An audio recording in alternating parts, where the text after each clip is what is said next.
మర్చిపోయానమ్మా. మెట్టలు నా కాళ్ళకున్నాయని నేను కూడా చూసుకోలేదమ్మా. అక్క కోసం నా మెళ్ళ తాళి కట్టించుకున్న దాన్ని కాలి మెట్టలు ఎందుకు ఉంచుకుంటానమ్మా? నా జీవితం గురించి ఆలోచించిన దాన్ని అక్క జీవితం నాశనం చెయ్యాలని ఎందుకు అనుకుంటాను? ఇవేమిటే చెబుతుంటే నీకు అర్థం కావట్లేదా? రావే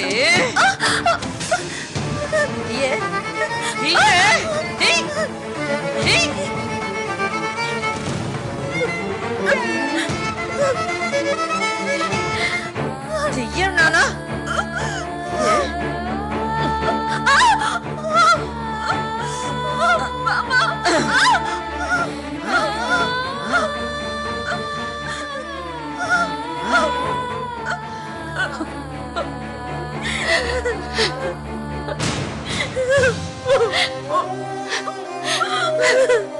ఒక కూతురి జీవితం బాగుండడం కోసం మరో కూతుర్ని కష్టపెట్టే పరిస్థితి నాలాంటి ఏ కన్న తల్లికి రాకూడదు.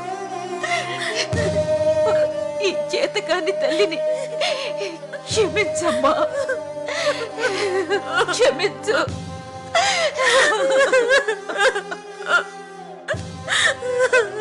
కొత్త కళలో ఇప్పటిదాకా లేవకపోతే ఎలాగా? నేను అడగాల్సిన ప్రశ్న బాగానే అడిగింది. పెద్దవాళ్ళం మన త్వరగా లేచి తయారయ్యాం, చిన్నవాళ్ళు లేవకపోవడం ఏమిటి? లేటుగా లేవడం అలవాటేమో. చూడండి, మనం త్వరగా పడుకుని త్వరగా లేస్తాం. శోభనం పెళ్లి కూతురు అంత తొందరగా ఎలా లేవగలుగుతుంది చెప్పండి?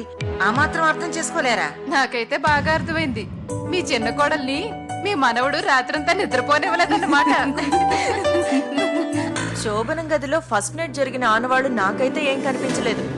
వీళ్ళిక్కడ శోభనం జరిగిందనుకొని జోకులు వేసుకుంటున్నారు.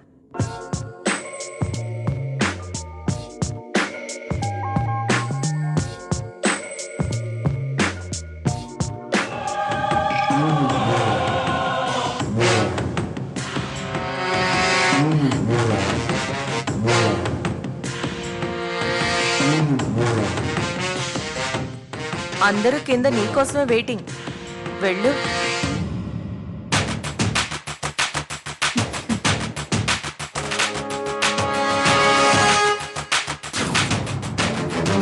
అదిగో శోభనం పెళ్లి కూతురు వచ్చేస్తుంది.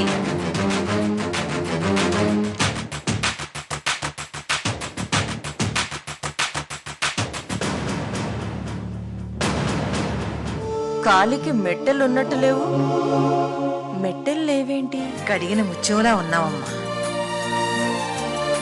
అమ్మా సత్య, పొద్దున్నే లేవగానే కాఫీ టీ తాగే అలవాటు ఉందా నీకు? పూజ ఉపవాసంతో చేస్తేనే మంచిది. పూజ అయ్యాక తాగుదుగానే.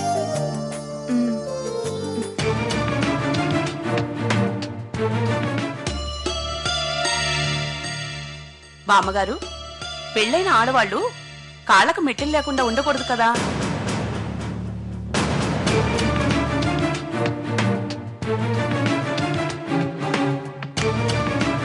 ఆ విషయం నన్ను అడగడం దేనికి? పెళ్ళయిన దానివి, మెట్లు ఉండాలని నీకు కూడా తెలుసు కదా. మీ చిన్న కోడలికి తెలియదేమో, మెట్టెలు పెట్టుకోలేదు. చెప్పు సత్య, మెట్టెలు ఎక్కడ పెట్టావు? దిండు కింద పెట్టావా లేక పరుపు కింద పెట్టావా? ఎక్కడ పెట్టావు చెప్పవే.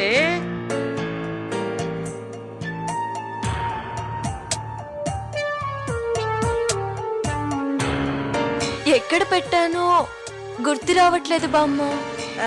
గదిలో పెడితే గదిలోనే ఉంటాయి. ఓ 10 నిమిషాలు వెతికితే దొరుకుతాయి.